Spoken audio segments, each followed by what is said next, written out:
देखिए सबसे पहले ना 11th का टॉपिक रिवाइज कर लेते हैं। तो 11th की कुछ चीजें हैं, जैसे सबसे पहले है वेव की डेफिनेशन। तो wave is a disturbance of energy. Wave is a disturbance of energy which travels in all direction, in all direction। ठीक है, तो ये एनर्जी का एक डिस्टरबेंस होता है। तो वेव की जो टाइप्स हैं वो दो तरह की होती है। एक ट्रांसवर्स वेव है और दूसरा लॉन्गिट्यूडिनल वेव है। Longitudinal wave.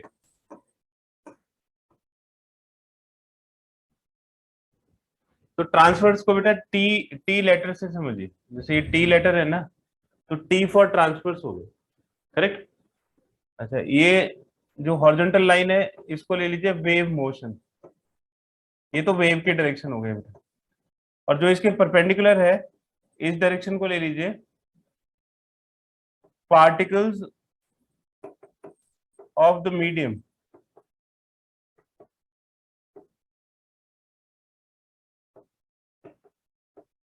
Vibration of particles of the medium. तो इससे क्या पता लग रहा है कि वेव मोशन के परपेंडिकुलर डायरेक्शन में मीडियम के पार्टिकल्स वाइब्रेट करेंगे।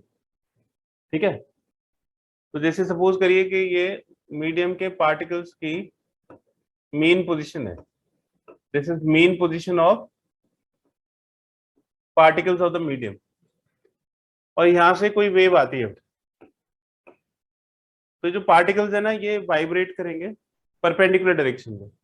जैसे ये पार्टिकल यहाँ पे पहुंच जाएगा वाइब्रेट करके, ये वाला पार्टिकल यहाँ पे पहुंच जाएगा, ये वाला पार्टिकल यहाँ पे पहुंच जाएगा, ये पार्टिकल यहाँ पे पहुंच जाएगा, फिर ये पार्टिकल यहाँ पे पहुंच जाएगा, ये वाला पार्टिकल यहाँ पे पहुंच जाएगा।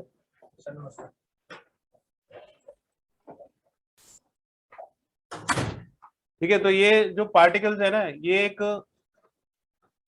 एक पैटर्न में वाइब्रेट करते हैं और परपेंडिकुलर डायरेक्शन में। ठीक है, तो डिस्टरबेंस से ये जो मीडियम के पार्टिकल्स हैं ये एक पैटर्न में वाइब्रेट करेंगे। तो पैटर्न में वाइब्रेट करने का मतलब है कि कहीं पे एनर्जी कम और कहीं पे एनर्जी ज्यादा हो जाएगी। तो आप अगर इसका एक ग्राफ बनाओगे तो ये y का और x का, y का और टाइम का, y जो है वो परपेंडिकुलर डायरेक्शन में डिस्प्लेसमेंट को बताएगा। y परपेंडिकुलर डायरेक्शन में डिस्प्लेसमेंट, किसका डिस्प्लेसमेंट होगा?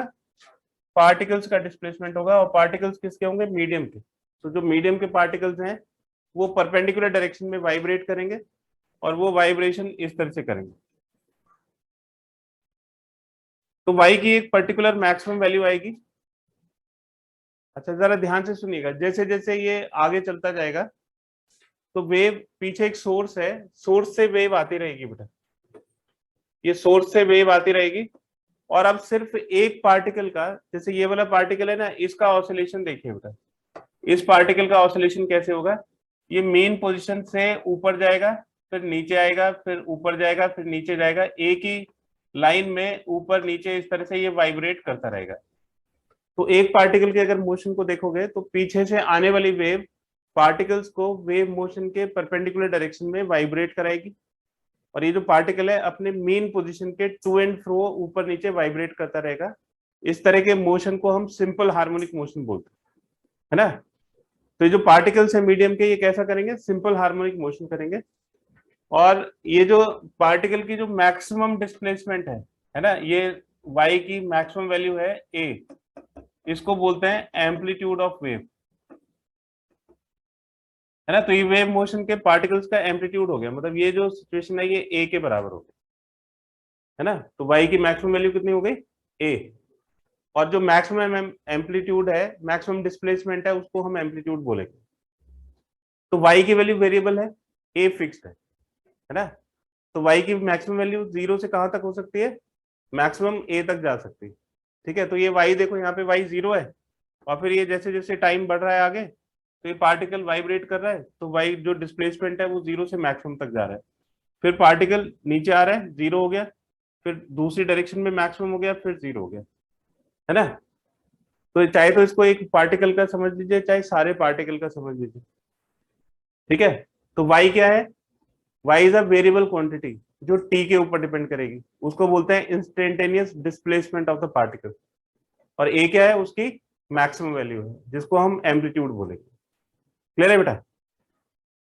अच्छा, लॉन्गिट्यूडनल वेव जो है, उसमें लॉन्गिट्यूडनल वेव आपके सिलेबस में नहीं है 12th में, तो इसको डिस्कस ही नहीं करते लॉन्गिट्यूडनल वेव को, सिर्फ ट्रांसवर्स वेव है। अभी जो ट्रांसवर्स वेव है, इसमें एक टर्म आता है फेज। फेज को समझना बहुत जरूरी है, ये पूरा जो चैप्टर है वो फेज के ऊपर है ना। तो यहाँ पे हम पढ़ेंगे फेज और इसकी इक्वेशन को, ठीक है बेटा, इसको जल्दी से नोट करिए।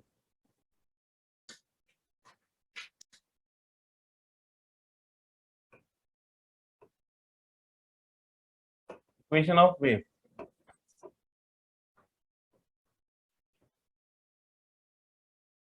तो देखो ये जो ट्रांसवर्स वेव की इक्वेशन होती है, ये साइनोसॉइडल होती है, ठीक है। ये अभी हमने पढ़ा कि ये y और t, ये एक साइन की, ये एक साइन के ग्राफ को फॉलो करती है, और इसका मैक्सिमम डिस्प्लेसमेंट हो गया a।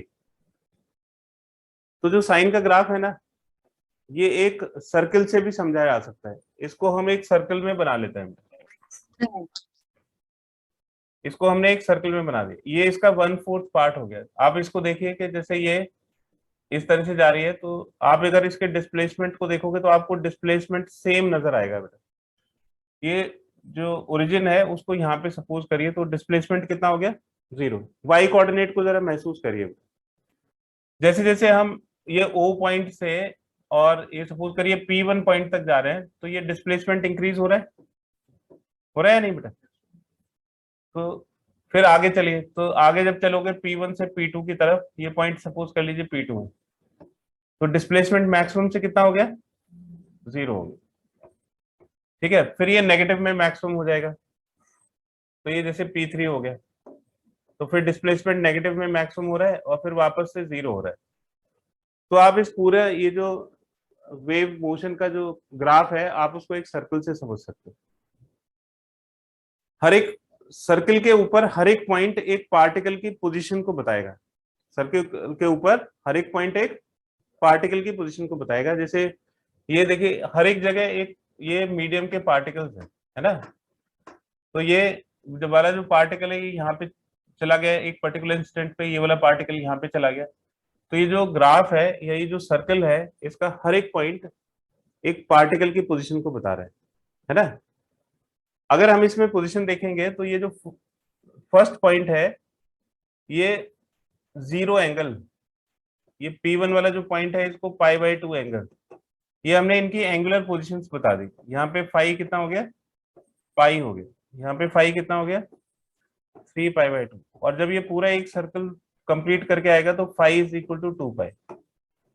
तो जो एक ऑसिलेशन है, उसमें हर एक पॉइंट की एक पर्टिकुलर एंगुलर पोजीशन होगी। उस एंगुलर पोजीशन को जब हम एंगल के टर्म्स में लिखेंगे, तो वही फेज होगी। यहाँ पे जो पार्टिकल है ओ पे, इसका फेज कितना है बेटा, इसका फेज है 0। P1 पे जो पॉइंट है, इसका फेज कितना है, π/2। अच्छा, यहाँ पे जो है इसका फेज कितना है, पाई। यहाँ पे जो पॉइंट होगा उसका फेज कितना होगा, 3π/2। और यहाँ पे जो पॉइंट होगा उसका फेज कितना होगा, 2π। ठीक है। तो फेज क्या है, phase, phase is angular position, angular position. और एंगुलर पोजीशन को हम एंगल के टर्म्स में ही बताते हैं, of particle of the medium. तो जो मीडियम के पार्टिकल्स वाइब्रेट कर रहे हैं, उनकी एंगुलर पोजीशन कितनी है, वो फेज को बताती है। करेक्ट है बेटा। अब हम एक जनरल पॉइंट ले लेते हैं, सपोज करिए कि यहाँ पे कोई पॉइंट है P, करेक्ट, ये P कोई पॉइंट हो गया। तो ये इसकी वैल्यू बताइए बेटा, ये ओरिजिन से लेके और ये वाली डिस्टेंस कितनी होगी, OP1, ये डिस्प्लेसमेंट की मैक्सिमम वैल्यू है। तो डिस्प्लेसमेंट की मैक्सिमम वैल्यू क्या हो गई, एम्पलीट्यूड। तो सर्कल का जो रेडियस है वो एम्पलीट्यूड को बताता है। अगर आप इस वाले पॉइंट को पी को भी इससे कनेक्ट करोगे, ये सपोज करिए पी हो गया एक्स वाई, तो ये ए हो जाएगा या नहीं बेटा, है ना। अच्छा ये वाले जो है ये डिस्प्लेसमेंट हो गया, और ये इसका फेज हो गया थीटा, करेक्ट है। तो आप इसको अगर आप देखोगे तो ये ट्रिग्नोमेट्री लगा दीजिए, तो साइन थीटा किसके इक्वल हो गया, वाई अपॉन ए के इक्वल हो गया। तो वाई की वैल्यू क्या हो गई, ए साइन थीटा। अब जैसे जैसे वेव चलेगी ये एंगल बदलेगा या नहीं बेटा, है। आप देखिए कि ये वेव का जो ग्राफ है उसमें फाई इज इक्वल टू 0 से लेकर 2 पाई तक टाइम के रिस्पेक्ट में चेंज हो रहा है। तो ये जो एंगल है थीटा, ये वेरिएबल है ना। थीटा कहिए या फाई कहिए तो ये वेरिएबल है और टाइम के रिस्पेक्ट में चेंज होता रहेगा। एंगल जब चेंज होता है तो उसमें एक एंगुलर वेलोसिटी आ जाती है, एंगल के चेंज होने की रेट को हम एंगुलर वेलोसिटी बोलते हैं। तो जो एंगुलर वेलोसिटी है omega, omega is equal to theta upon t होता है। ये ओमेगा की डेफिनेशन है। तो थीटा किसके इक्वल हो गया, ओमेगा टी। अच्छा ओमेगा की यूनिट होती है रेडियन पर सेकेंड, इसमें एंगल को हम रेडियन में ही लिखते हैं। तो थीटा क्या हो जाएगा, ओमेगा टी हो जाएगा, और इसकी इक्वेशन हो जाएगी y is equal to a sine omega t. ठीक है, तो ये ट्रांसवर्स वेव की इक्वेशन हो गई y is equal to a sine omega t. Clear है बेटा, ठीक है, इसको नोट करिए। नेक्स्ट देखिए बेटा, ये जैसे डिस्प्लेसमेंट टाइम का ग्राफ था वेव का, इसमें कौन कौन सी क्वांटिटीज हैं जो चेंज होती है एक साथ। यानी कि ये जो ग्राफ है, ये इसमें जो फंक्शन बनेगा, डिस्प्लेसमेंट फंक्शन जो बनेगा, वो किन किन चीजों के ऊपर डिपेंड करेगा। तो ये देखो वेव जो है वो इस डायरेक्शन में चल रही है, ये वेव मोशन की डायरेक्शन है ना। तो इस वाले पॉइंट पे जब ये पहुंचेगा तो एक टाइम पीरियड कंप्लीट हो जाएगा, यानी कि टाइम कितना हो गया, टी के बराबर। ये कहां से स्टार्ट हुआ था, 0 से। और एक ऑसिलेशन में जो टाइम लगता है उसको टाइम पीरियड बोलते हैं, ठीक है। अच्छा यहाँ पे जो पोजीशन है ये x इज इक्वल टू 0, और एक टाइम पीरियड में जो डिस्टेंस ये ट्रेवल करता है वो x is equal to lambda. ये जो डिस्टेंस है x इज इक्वल टू 0 से लेके x is equal to lambda तक, मतलब ये वाली जो डिस्टेंस है इसको हम बोलते हैं वेव लेंथ, ये लैम्डा होगा, ठीक है। उसके साथ साथ फाई भी चेंज होगा, यहाँ पे फाई कितना होगा 0, और यहाँ पे फाई कितना हो जाएगा 2 पाई, ये भी साथ में चेंज हो जाएगा। अच्छा इस वाले पॉइंट पे जब आप पहुंचोगे तो यहाँ पे इन सब की वैल्यूज बताइए बेटा, टी कितना होगा, एक्स कितना होगा, और फाई कितना होगा। इस वाले पॉइंट पे जब पहुंचोगे तो यहाँ पे बताइए टी कितना होगा, एक्स कितना होगा, और फाई कितना होगा। और इस वाले जब पॉइंट पे पहुंचोगे तो टी की वैल्यू बताइए, एक्स की वैल्यू बताइए, और फाई की वैल्यू बताइए। टी कितना हो गया, t/4, एक्स कितना हो जाएगा λ/4, और फाई कितना हो जाएगा 2π/4, है ना, यानी π/2 के इक्वल। ठीक है, ऐसे यहाँ पे टी कितना हो जाएगा t/2, ये λ/2, और ये 2π/2 यानी कि पाई के इक्वल हो जाएगा। तो ये टी 3t/4 है ना, 3/4 हो जाएगा। फिर ये x कितना हो जाएगा, x 3λ/4, और फाई कितना हो जाएगा 3 × 2π/4 यानी कि 3π/2 के इक्वल हो जाएगा। ठीक है, और फिर जब ये लास्ट वाले पॉइंट पे पहुंचेगा तो t की वैल्यू t के बराबर हो जाएगी, फिर x की वैल्यू लैम्डा के बराबर हो जाएगी, और फाई की वैल्यू 2 पाई के इक्वल। तो ये सब साथ में चलते हैं, है ना। तो ये जो डिस्प्लेसमेंट है ये टाइम का फंक्शन है, ये डिस्टेंस का फंक्शन है, और फाई का फंक्शन है, यानी कि फेज का फंक्शन है। ठीक है, तो इसमें पाथ डिफरेंस और फेज डिफरेंस, जब path difference delta x lambda के इक्वल हो जाएगा तो फेज डिफरेंस यानी कि फाई किसके इक्वल हो जाएगा 2 पाई। ये प्रोपोर्शन रहेंगे, ये इसी रो में चलते रहेंगे, है ना। तो ये डेल्टा एक्स अपॉन फाई किसके इक्वल हो जाएगा, delta x upon phi is equal to lambda upon 2 pi. अगर आपको पाथ डिफरेंस दिया हुआ है, पाथ डिफरेंस, तो पाथ डिफरेंस से आप फेज डिफरेंस निकाल सकते हो।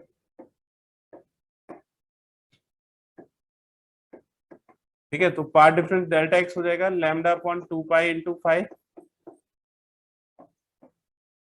तो अगर आपको फेज डिफरेंस पता है तो पाथ डिफरेंस निकाला जा सकता है ना। और फाई की वैल्यू हो जाएगी 2 pi upon lambda into delta x. तो अगर फेज डिफरेंस पता है तो पाथ डिफरेंस निकाला जा सकता है। ठीक है, आप एक छोटा सा क्वेश्चन करिए बेटा, अगर पाथ डिफरेंस लैम्डा बाई 4 के इक्वल है तो फेज डिफरेंस कितना होगा?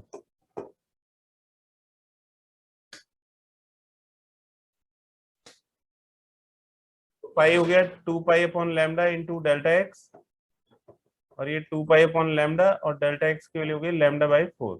ये कैंसिल हो गया और इसका रिजल्ट आ गया पाई/2। तो फेज डिफरेंस कितना हो जाएगा? पाई/2। नोट करिए बेटा इसको जल्दी।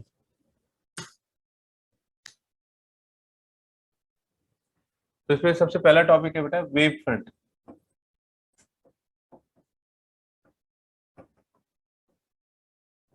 Wave front is a continuous locus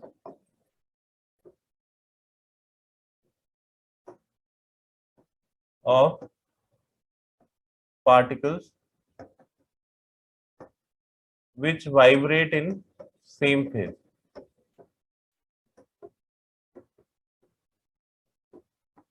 मतलब अगर आप एक ऐसा, ये कंटिन्यूअस लोकस जो है ये एक प्लेन बन जाएगा। अगर आप एक ऐसा प्लेन बना दो जिसमें सिर्फ वो पार्टिकल्स हो जो सेम फेज में वाइब्रेट करेंगे तो वेव फ्रंट बन जाएगा, है ना। अच्छा, जो फेज है वो डिस्टेंस के ऊपर डिपेंड करती है या नहीं? हाँ, डिस्टेंस, टाइम और फेज एक साथ चलते हैं। यानी कि सोर्स से अगर सेम डिस्टेंस पे आप कोई प्लेन बना दो तो उसमें पार्टिकल्स सेम फेज में वाइब्रेट कर रहे होंगे। ठीक है, तो अब इसमें देखिए कि ये पॉइंट सोर्स, तो पहले तो टाइप पढ़ लीजिए सोर्स की। टाइप ऑफ सोर्स, सोर्स का मतलब है जो वेव्स इमिट कर रहा है ना। तो सबसे पहला पॉइंट सोर्स है और फिर इसका वेव फ्रंट। वेव फ्रंट कैसा होगा? उसके वेव फ्रंट की शेप। तो अगर पॉइंट सोर्स होगा तो इससे सेम डिस्टेंस पे आप एक स्फेयर बना सकते हो, एक दूसरा स्फेयर बना सकते हो। ठीक है, क्योंकि सोर्स से स्फेयर के हर एक पॉइंट की डिस्टेंस सेम रहेगी, है ना। ये डिस्टेंस हर एक पॉइंट की सेम रहेगी, इसलिए उसके ऊपर फेज भी सेम रहेगी, क्योंकि डिस्टेंस और फेज साथ साथ चेंज होता है ना। तो इसके जो वेव फ्रंट की जो शेप है वो कैसी होगी? Concentric spherical surfaces. Spherical surfaces. ठीक है, अगर कोई लाइन सोर्स है ना, और वो वेव्स को इमिट कर रहा है, हर एक डायरेक्शन में वेव इमिट हो रही है ना। तो अगर ये लाइन सोर्स होगा तो लाइन सोर्स के केस में आप सेम डिस्टेंस पे जो स्ट्रक्चर बनाओगे वो किस तरह की स्ट्रक्चर बनेगी? सिलेंड्रिकल, है ना। थोड़े टाइम के बाद बनाओगे तो वेव थोड़ा और आगे जा चुकी होगी, डिस्टरबेंस आगे जा चुका होगा, तो एक और सिलेंडर बन जाएगा, है ना। तो जैसे पहले वाले केस में जो सेंटर था वो सेम था, यहाँ पे एक्सिस सेम होगा। ये जो बीच वाली लाइन है ये एक्सिस ऑफ सिलेंडर है ना। तो ये कैसे होंगे? को एक्सियल सिलिंड्रिकल सरफेसेस। को एक्सियल सिलिंड्रिकल सरफेसेस। ठीक है। अच्छा, अगर कोई दूर से कोई सोर्स है तो दूर से जो वेव्स आती हैं वो आपस में पैरेलल होती है ना। तो अगर कोई डिस्टेंट सोर्स है, डिस्टेंट सोर्स या पैरेलल वेव्स है,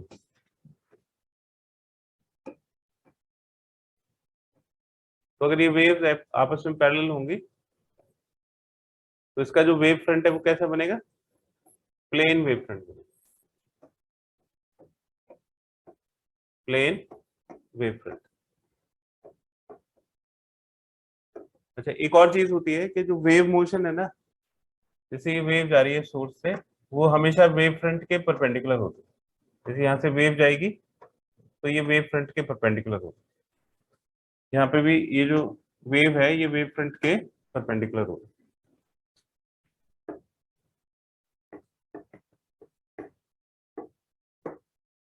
Wave motion is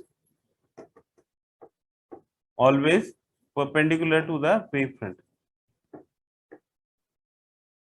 Perpendicular to the wavefront.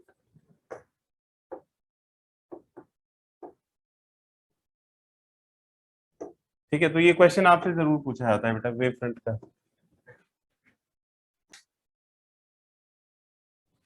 Next है कन्वर्जिंग वेवफ्रंट। कन्वर्जिंग वेवफ्रंट, तो ये सपोज करिए कि एक कॉन्वेक्स लेंस है और इसमें इंसिडेंट रेज आपस में पैरेलल है। ठीक है, तो इसका तो वेवफ्रंट कैसा होगा, प्लेन होगा। फिर ये कन्वर्ज हो जाती है एक पॉइंट पे, यानी कि इसके फोकस पे जाके ऐसे कन्वर्ज हो जाएगी। तो आप जब इस पे परपेंडिकुलर बनाओगे ऐसे, तो जैसे जैसे नजदीक जाओगे ये जो स्फीयर है ये छोटा होता रहेगा ना। ठीक है, तो ये जो कन्वर्जिंग वेव फ्रंट है इनका जो रेडियस है, radius decreases with respect to time. तो रेडियस टाइम के जैसे जैसे आप आगे चलोगे तो जो स्फेरिकल वेव फ्रंट है वो उसका रेडियस कम होता चला जाएगा। इस तरह के वेव फ्रंट को हम क्या बोलते हैं, कन्वर्जिंग वेव फ्रंट, है ना। अच्छा, इसी तरह से कन्वर्जिंग का ऑपोजिट क्या हो जाएगा, डाइवर्जिंग वेव फ्रंट हो जाएगा। तो ये डाइवर्जिंग वेव फ्रंट, तो इसकी डेफिनेशन क्या होनी चाहिए, radius increases with respect to time. अच्छा, ये जो इसका ध्यान रखिएगा कि जो वेव मोशन है ना वो वेव फ्रंट के हमेशा परपेंडिकुलर रहेगा। ये वेव फ्रंट है, ये एक लेटर टाइम पे वेव फ्रंट होगा, ये फिर और लेटर टाइम पे वेव फ्रंट होगा। अच्छा, ये जो कॉनकेव लेंस है अगर इसमें ऐसे पैरेलल रेज जाती है तो ये क्या करता है, डाइवर्ज कर देता है ना। तो आप अगर इसका वेव फ्रंट बनाओगे तो ये वेव फ्रंट इस तरह से बनेगा। ठीक है, और जो वेव्स हैं वो डाइवर्ज होंगी और वेव फ्रंट का जो रेडियस है वो इंक्रीज होगा, है ना। तो radius increases with respect to time, तो जो रेडियस है वो इंक्रीज होगा with respect to time. Clear है बेटा। ठीक है, तो ये हो गया कन्वर्जिंग वेव फ्रंट और डाइवर्जिंग वेव फ्रंट की डेफिनेशन। नोट करें तो ये यूज हाइगेन्स प्रिंसिपल। तो आपसे सीधा सीधा क्वेश्चन पूछा जाएगा कि भाई हाइगेन्स प्रिंसिपल्स बताइए क्या होता है। तो जैसे सपोज करिए कि ये कोई पॉइंट सोर्स है और इससे ये हर एक डायरेक्शन में वेव्स इमिट करती है ना। यहाँ पे आपने एक इसका स्फेरिकल वेव फ्रंट बना दिया। ठीक है, अच्छा वेव फ्रंट के ये जो पॉइंट्स हैं, आप वेव फ्रंट के ऊपर जितने भी पॉइंट्स लेंगे, मान लीजिए कि P1 P2 P3 ये पॉइंट्स हैं, तो ये खुद नए सोर्स बन जाएंगे, है ना, और हर एक डायरेक्शन में वेव्स इमिट करेंगे। ठीक है, तो ये फिर क्या करेंगे, ये अपनी वेव्स इमिट करेंगे, है ना। उसका वेव फ्रंट बनाओगे तो ये स्फेरिकल वेव फ्रंट होगा। ये जो स्फेरिकल वेव फ्रंट होता है इसको हम बोलते हैं सेकेंडरी वेवलेट्स। सेकेंडरी वेवलेट्स, और ये जो सेकेंडरी वेवलेट्स होती हैं ये स्फेरिकल होती हैं सिर्फ। करेक्ट है बेटा। अगर ये सपोज करिए कि कोई लाइन सोर्स है ना, तो इसका वेव फ्रंट इस तरह से होगा, ये ऐसे सिलिंड्रिकल वेव फ्रंट बनाएगा। आप इसके ऊपर कोई पॉइंट लोगे, जैसे यहाँ पे ये पॉइंट हमने ले लिया, तो ये पॉइंट फिर से अपना जो है हर एक डायरेक्शन में वेव्स इमिट करेंगे और फिर उसका जो वेव फ्रंट बनेगा उसको हम बोलेंगे सेकेंडरी वेवलेट्स। ठीक है, तो हाइगेन्स प्रिंसिपल का जो पहला प्रिंसिपल है, फर्स्ट प्रिंसिपल, हाइगेन्स ने दो प्रिंसिपल बताए बेटा। उसमें जो फर्स्ट प्रिंसिपल है वो ये है, every point on a wave front. ठीक है, इस ये जो वेव फ्रंट है इसको हम प्राइमरी वेव फ्रंट भी लिख सकते हैं। तो जिस वेव फ्रंट के बारे में हम पहले बात करेंगे वो प्राइमरी वेव फ्रंट। तो every point on a wave front और primary wave front acts as a source of new disturbance,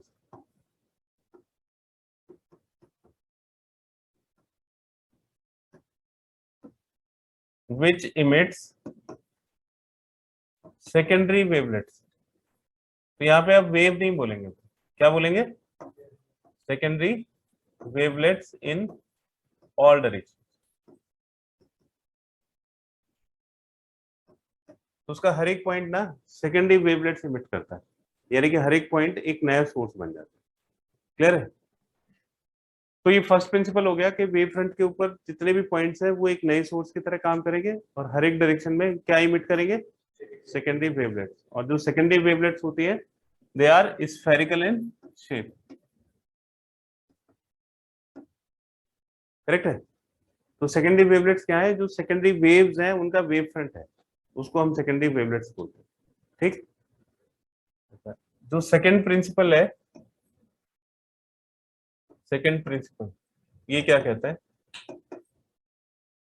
तो जैसे सपोज करिए कि आपने P2 की भी एक वो बना दी सेकेंडरी वेवलेट और P3 की भी सेकेंडरी वेवलेट बना दी, तो आप अगर किसी टाइम पे इन सब की एक टेंजेंट बनाओगे तो आपको एक नया वेव फ्रंट बनता हुआ नजर आएगा, है ना? तो देखिए ये T is equal to T1 पे एक वेव फ्रंट था और ये T is equal to T2 पे एक रेड वाला वेव फ्रंट बन गया। और वो वेव फ्रंट आपने कैसे बनाया? जो सेकेंडरी वेवलेट्स हैं उनकी टेंजेंट बनाई, टेंजेंशियल सरफेस बनाई, तो वो एक उस पर्टिकुलर मोमेंट पे एक नया वेव फ्रंट बन गया। ठीक है? तो यही सेकंड प्रिंसिपल में बताता है कि if a tangential surface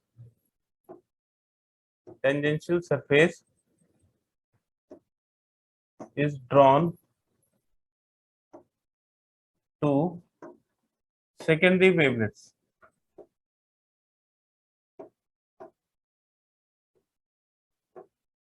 then a new wavefront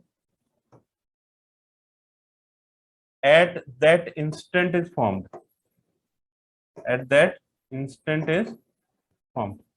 तो उस पर्टिकुलर मोमेंट पे एक नया वेव फ्रंट बन जाता है called secondary wave front. Secondary wave front. तो पहले एक हमने वेव फ्रंट लिया, उसको हम प्राइमरी वेव फ्रंट बोलेंगे। ये प्राइमरी वेव फ्रंट है। उसके ऊपर आपने पॉइंट्स लिए। पॉइंट्स कौन कौन से हो गए? P1, P2 और P3। वो सेकेंडरी सोर्सेज हो गए। P1, P2, P3 क्या है? Secondary sources. फिर उनकी सेकेंडरी वेवलेट्स बनाई, उन सेकेंडरी वेवलेट्स की टेंजेंशियल सरफेस बनाई। तो जो टेंजेंशियल सरफेस है वो उस पर्टिकुलर मोमेंट पे एक नया वेव फ्रंट बनाएगा और उस नए वेव फ्रंट को हम पहले वाले के रिस्पेक्ट में क्या बोलेंगे? सेकेंडरी वेव फ्रंट, है ना? तो ऐसा नहीं है कि वो कोई सेकेंडरी वेव फ्रंट है, वो उस पर्टिकुलर मोमेंट पे एक नया वेव फ्रंट है। आप अगर इसको सेकेंडरी लेंगे, इसको प्राइमरी लेंगे तो जो नेक्स्ट वाला है वो सेकेंडरी हो जाएगा, फिर उसको प्राइमरी लेंगे तो उसके नेक्स्ट सेकेंडरी हो जाएगा। तो किसी भी मोमेंट पे अगर आप एक वेव फ्रंट का दूसरा वेव फ्रंट बनाते हो तो पहले वाले वेव फ्रंट को प्राइमरी वेव फ्रंट बोलेंगे और दूसरे वाले वेव फ्रंट को सेकेंडरी वेव फ्रंट बोलेंगे। क्लियर है बेटा? अच्छा, जैसा वेव फ्रंट होगा उसी तरह का वेव फ्रंट दूसरा भी बनेगा। सपोज करिए कि ये दूर से रेज आ रही है ना, ये एक प्लेन वेव फ्रंट हो गया। अच्छा, प्लेन वेव फ्रंट आपको लाइन की तरह ही दिखेगा। जैसे सपोज करिए कि ये मोबाइल को एक प्लेन वेव फ्रंट की तरह कंसिडर करिए। मैं अगर इसको ऐसे रखूंगा तो आपको सिर्फ एक लाइन दिखेगी, है ना? तो ये है तो प्लेन लेकिन एक लाइन की तरह बन रहा है, तो ये प्लेन वेव फ्रंट हो गया। ठीक है? अब इसके ऊपर हमने एक तो ये पॉइंट ले लिया P1 और एक ये पॉइंट ले लिया P2। करेक्ट है? फिर हमने इसकी सेकेंडरी वेवलेट बनाई, ये सेकेंडरी वेवलेट बन गई। ठीक। फिर इसकी एक टेंजेंशियल सरफेस बना दी, तो उसी तरह का एक वेव फ्रंट बन गया ना नया। तो पहले अगर स्फेरिकल वेव फ्रंट था तो स्फेरिकल वेव फ्रंट बना था, प्लेन वेव फ्रंट है तो प्लेन वेव फ्रंट बनेगा, और अगर सिलेंड्रिकल वेव फ्रंट होगा तो सिलेंड्रिकल वेव फ्रंट बनेगा, यानी कि उसी तरह का एक लेटर मोमेंट पे एक नया वेव फ्रंट बन जाएगा। क्लियर है बेटा? नोट कर लिया बेटा सभी ने?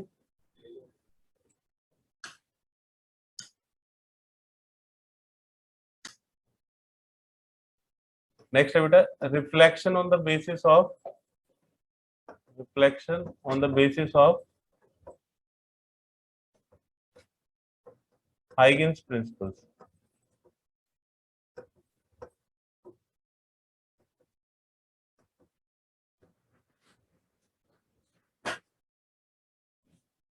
तो रिफ्लेक्शन के लिए देखें कि रिफ्लेक्शन के लिए एक साइनी सरफेस होनी चाहिए, तो ये एक तरफ से पॉलिश होगी, मतलब रेज जो है वो दूसरी तरफ नहीं जा पाएंगी, है ना। सपोज करिए कि इस सरफेस के ऊपर ये ऐसे दो पैरेलल वेव्स इंसिडेंट होती है, तो इसका वेव फ्रंट कैसा बनेगा बेटा? दीज आर इंसिडेंट वेव्स, तो इसका वेव फ्रंट बनेगा plane, and that will be perpendicular to these. तो ये जो ए बी है ये क्या बन गया, बताते चलिए बेटा, ए बी क्या चीज है? प्लेन। और ये A B is plane and primary wave front, ये प्लेन हो गया और प्राइमरी वेव फ्रंट हो गया। एट इस टाइम को हमने टी इज इक्वल टू 0 ले लिया, करेक्ट है। अच्छा, ये जो बी वाला डिस्टर्बेंस है ये यहां तक चलेगा, सपोज करो ये टी इज इक्वल टू 0 पे वेव फ्रंट है, और ये t is equal to t पे ये यहां तक पहुंचा, तो ये कितनी डिस्टेंस ट्रेवल करेगा? v into t distance travel करेगा, करेक्ट है। v is speed of light, ठीक है, या स्पीड ऑफ वेव, तो वो b से, और इस वाले पॉइंट को हमने b डैश लिख दिया, तो ये b से b डैश तक जाने में अगर t टाइम लेगा तो कितनी डिस्टेंस ट्रेवल करेगा? vt। अच्छा, a से जो डिस्टर्बेंस चलेगा वो भी उतनी डिस्टेंस ट्रेवल करेगा उतने टाइम में, क्योंकि मीडियम तो सेम ही है, ठीक है। अच्छा, ये जो ए वाला जो है ये एक नया सोर्स बन जाएगा, इसका हर एक पॉइंट एक नए सोर्स की तरह काम करेगा, ये सेकेंडरी वेव्स इमिट करेगा, तो ए की जो सेकेंडरी वेव है उसकी रेडियस कितनी हो जाएगी? v इंटू टी हो जाएगी, है ना। बात समझ रहे हो या नहीं? तो हाइगेंस का फर्स्ट प्रिंसिपल देखिए कि every point x is a new source, तो ये जो ए पॉइंट है ये वेव फ्रंट का एक पॉइंट है, ये नया सोर्स बन गया, तो ये क्या इमिट करेगा? Secondary wavelet. अगर आप t is equal to t time पे सेकेंडरी वेवलेट को देखोगे तो उसकी रेडियस कितनी हो जाएगी? तो ये जो वेव है कितना डिस्टेंस ट्रेवल करेगा? v इंटू टी, और वहां पे जो वेव फ्रंट बनेगा वो सेकेंडरी वेवलेट होगा, तो उसका रेडियस कितना हो जाएगा? v into T. तो हम यहाँ पे एक इसका सेकेंडरी वेवलेट बनाते हैं, तो इसका हमने सेकेंडरी वेवलेट बनाया है, और v इंटू टी रेडियस का हमने एक सर्कल इस तरह से बना दिया, इसका रेडियस कितना हो गया? v into T. अच्छा, ये जो a वाला जो डिस्टर्बेंस है ये इसके ऊपर होगा हर एक जगह, क्योंकि ये तो हर एक डायरेक्शन में जाएगा, ठीक है, लेकिन हमें b डैश के कॉरस्पॉन्डिंग वेव फ्रंट चाहिए, b डैश के कॉरस्पॉन्डिंग वेव फ्रंट चाहिए, तो वो वेव फ्रंट कैसे बनेगा? आप अगर t is equal to t पे एक नया वेव फ्रंट चाहते हो तो वो वेव फ्रंट किस तरह से बनता है? टेंजेंशियल सरफेस बनानी होती है, तो आप क्या करिए कि बी डैश से एक टेंजेंशियल सरफेस बना दीजिए, ये जो रेड वाला है इस पे एक टेंजेंशियल सरफेस आपने बना दी, ठीक है। तो यानी कि बी जब बी डैश पे पहुंचेगा तो ए वाला डिस्टर्बेंस कहाँ पे पहुंच चुका होगा? ए डैश पे, क्योंकि जो ए बी वाला जो डिस्टर्बेंस है वो ए डैश बी डैश वाला जब डिस्टर्बेंस होगा तो सेम वेव फ्रंट में रहेंगे, क्योंकि वो डिस्टेंस सेम ट्रेवल करेंगे तो उनकी फेज भी सेम ही रहेगी, ठीक है। तो हमने उसमें बी डैश से ए डैश पे एक टेंजेंशियल सरफेस बनाई, क्योंकि टेंजेंशियल सरफेस ही उस नए वेव फ्रंट को बताएगा, ठीक है। तो ये ए वाला जो डिस्टर्बेंस है ये कहां तक जा चुका होगा? ए डैश तक जा चुका होगा, और ये कितने डिस्टेंस ट्रेवल करेगा? v into t distance travel करेगा, क्लियर है बेटा? अच्छा, अब वेव फ्रंट आपको मिल गया, ये जो ए डैश बी डैश है ये t is equal to t पे सेकेंडरी वेव फ्रंट हो गया या नहीं बेटा? सेकेंडरी वेव फ्रंट, क्योंकि हमें ए बी की तो पोजीशन पता थी कि वो बी डैश तक पहुंच गया, और ए इसके ऊपर होगा, है ना। तो अब अगर बी डैश ए डैश सेम वेव फ्रंट बनाएंगे तो वो टेंजेंशियल सरफेस क्रिएट करेंगे, तो उसके हमने बी डैश से ए डैश के ऊपर एक टेंजेंट बना दी, क्लियर है बेटा? तो ये एक टेंजेंशियल सरफेस हो गई बी डैश ए डैश, और ये उस पर्टिकुलर मोमेंट पे सेकेंडरी वेव फ्रंट को बताएगा। अच्छा, सेकेंडरी वेव फ्रंट की पोजीशन हमें मिल गई, A dash B dash is secondary wave front, तो वेव की डायरेक्शन कैसे निकालेंगे? अगर आपको सेकेंडरी वेव फ्रंट की वो पता है तो उसे वेव की डायरेक्शन कैसे निकालेंगे? तो वेव और वेव फ्रंट में कोई रिलेशन होता है आपस में? वेव और वेव फ्रंट एक दूसरे के परपेंडिकुलर होते हैं, ठीक है। तो अगर वेव फ्रंट आपको मिल गया तो वेव की जो डायरेक्शन है वो उसके परपेंडिकुलर हो जाएगी। तो देखिए ये वेव की डायरेक्शन होगी, है ना, क्योंकि ये रेडियस है और रेडियस टेंजेंट के परपेंडिकुलर होती है, तो ये रिफ्लेक्टेड रे की डायरेक्शन होगी। आ रहा है समझ में बेटा, है ना। अच्छा, अब इसके परपेंडिकुलर बनाइए, तो यहाँ पे बी के परपेंडिकुलर, तो इसके पैरेलल बन जाएगी रे इस तरह से, तो ये बी से रिफ्लेक्ट होगी। अच्छा, यहाँ पे अगर आप नॉर्मल बनाओगे, ये नॉर्मल हो गया, तो नॉर्मल के साथ एंगल ऑफ इंसिडेंस हो गया आई, है ना। अच्छा, ये देखो ये जो वेव है, ये वेव और वेव फ्रंट ये दोनों एक दूसरे के परपेंडिकुलर होंगे, होंगे या नहीं। तो अगर ये 90 डिग्री बनाएंगे तो ये वाला एंगल कितना हो गया, 90 माइनस आई। अगर ये 90 माइनस आई है तो ये नॉर्मल और ये सरफेस ये भी एक दूसरे के परपेंडिकुलर होंगे। अगर ये वाला एंगल 90 माइनस आई हो गया तो ये वाला एंगल कितना बचेगा, आई बचेगा, बचेगा या नहीं बेटा। दोबारा से सोचिए इसको, ये जो ए बी है ये इंसिडेंट रे के पैरेलल है ना, सॉरी परपेंडिकुलर है। तो ये अगर आई हो गया तो ये वाला एंगल हो जाएगा 90 माइनस आई, तो दिस एंगल इज 90 माइनस आई, ठीक है। अब ये 90 डिग्री है नॉर्मल और सरफेस 90 डिग्री, तो उसमें से 90 माइनस आई माइनस कर दो तो कितना बचेगा, आई बचेगा। तो ये जो angle B A B dash है ये आई के इक्वल है, ये क्लियर है। हम्म। अब यहाँ पे आ जाइए बी डैश पे, यहाँ से अपने नॉर्मल बनाया, ये आर हो गया, ये 90 माइनस आर हो गया, तो ये आर हो जाएगा, क्लियर है बेटा। अच्छा, अब आप करिए कि ये दो ट्राइंगल निकाल लीजिए बेटा। तो ये दो ट्राइंगल जो है A B B dash, A B dash, और दूसरा triangle A A dash B dash, दूसरा ट्राइंगल हो गया ए डैश बी डैश। तो देखिए ए बी वेव फ्रंट है और ये वेव है बी बी डैश, तो इनके बीच में 90 डिग्री का एंगल, उसी तरह से ए 90 डिग्री है। बी बी डैश तक पहुंचा बी टी डिस्टेंस ट्रेवल करके, और ए डैश तक पहुंचा उतनी डिस्टेंस ट्रेवल करके, तो ये वाली साइड इस वाली साइड के इक्वल हो गई, और ये कॉमन हाइपोटेन्यूज हो गया ए बी डैश, है ना। तो इसमें कौन सा कॉन्ग्रुएंस हो गया बेटा, राइट एंगल, राइट एंगल के ऑपोजिट हाइपोटेन्यूज और एक साइड, तो कैसा कॉन्ग्रुएंस हो गया, आरएचएस कॉन्ग्रुएंस हो गया। अच्छा, इसमें ये देखिए ये वाला जो एंगल है B A B dash, this angle is I, और दूसरे वाले ट्राइंगल में A dash B dash, this is R, clear है बेटा। तो अब देखिए ये जो triangle B A B dash है, B A B dash, this is congruent to triangle B जैसा, तो ए डैश हो गया,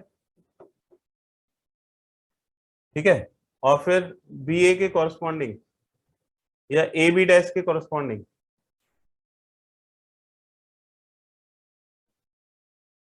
बी ए के कॉरस्पॉन्डिंग कौन सी साइड होगी बेटा,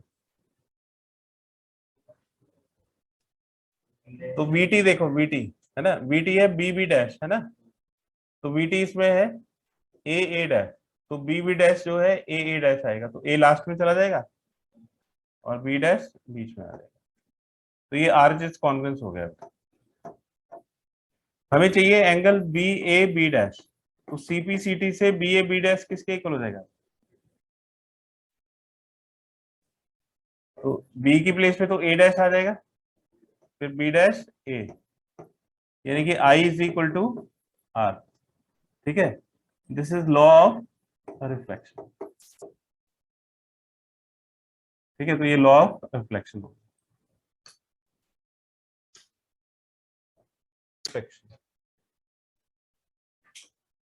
तो law of refraction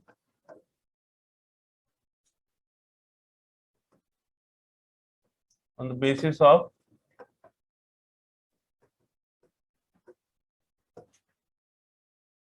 Huygens principle।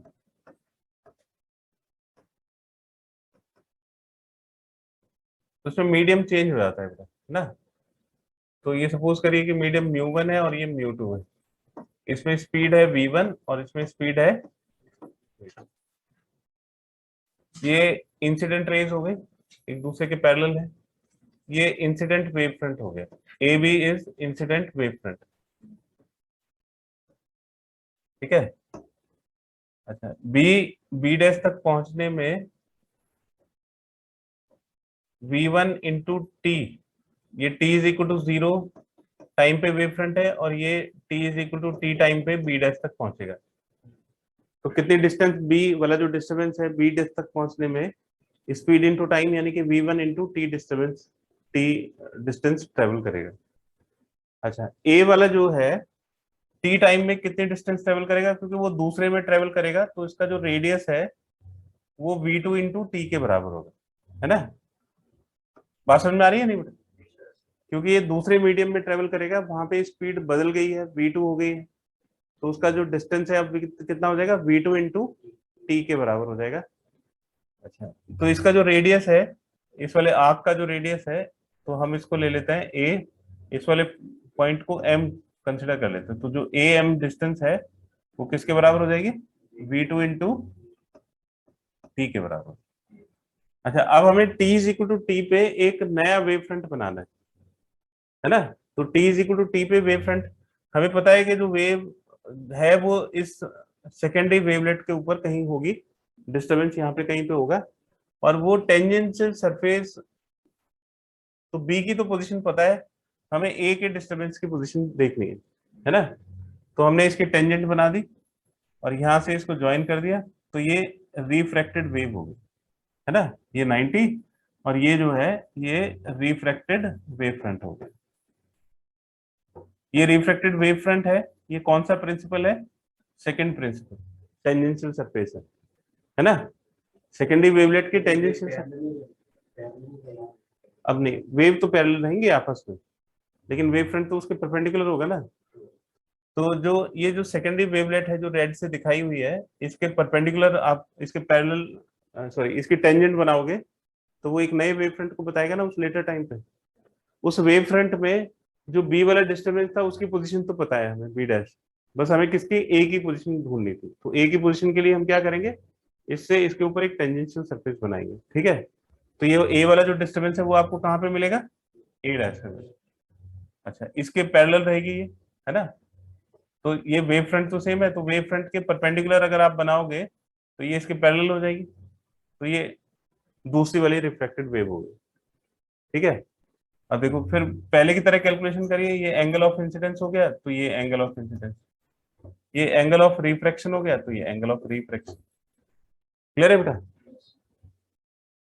अब इसमें एंगल जो हाइगन लॉ ऑफ रिफ्लेक्शन होता है, ये आता है स्नेल्स लॉ से, स्नेल्स लॉ। और स्नेल्स लॉ क्या होता है, sine i upon sine r is constant, है ना। और ये जो कांस्टेंट है ये mu two upon mu one होता है, v one upon v two होता है, lambda one upon lambda two. Correct है, किसी से भी इसको प्रूव कर सकते हैं। और यहाँ पे जो हमारा इन्वॉल्वमेंट है वो किसके लिए है, डिस्टेंस स्पीड के लिए, है ना। तो ये रेडियस ए एम अगर वी टू टी है तो ये ए डैश भी वी टू टी के बराबर हो जाएगा। तो अब ट्राइंगल देखिए, in triangle A B B dash, in triangle A B B dash, तो ए बी बी डैश में अगर साइन आई कैलकुलेट करेंगे तो साइन आई कितना हो जाएगा, परपेंडिकुलर, तो आई की ऑपोजिट साइड जो है वो परपेंडिकुलर हो गई v1t, और 90 के ऑपोजिट हाइपोटेन्यूज, वो कितना हो जाएगा ए बी डैश। फिर दूसरा ट्राइंगल लीजिए, in triangle A A dash B dash, फिर साइन आर कैलकुलेट कर लीजिए, तो आर के ऑपोजिट जो है वो परपेंडिकुलर हो गया v2t, ये हो गया A B dash hypotenuse. Clear है बेटा? अब इन दोनों को डिवाइड कर दीजिए, तो 1 डिवाइडेड बाई 2, तो sine i upon sine r किसके इक्वल हो जाएगा, v1t upon A B dash, और ये हो जाएगा v2t upon A B dash. A B dash से A B dash cancel, T से T cancel, v1 upon v2, और v1 अपॉन v2 किसके इक्वल हो जाएगा, म्यू2 अपॉन म्यू1, and this is a constant, hence the law of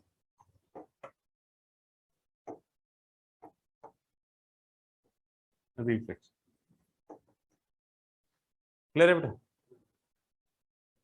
ठीक है, नेक्स्ट क्लास में फिर हम इंटरफेरेंस पढ़ेंगे। ठीक है, आज आप इसकी प्रैक्टिस कर लीजिएगा।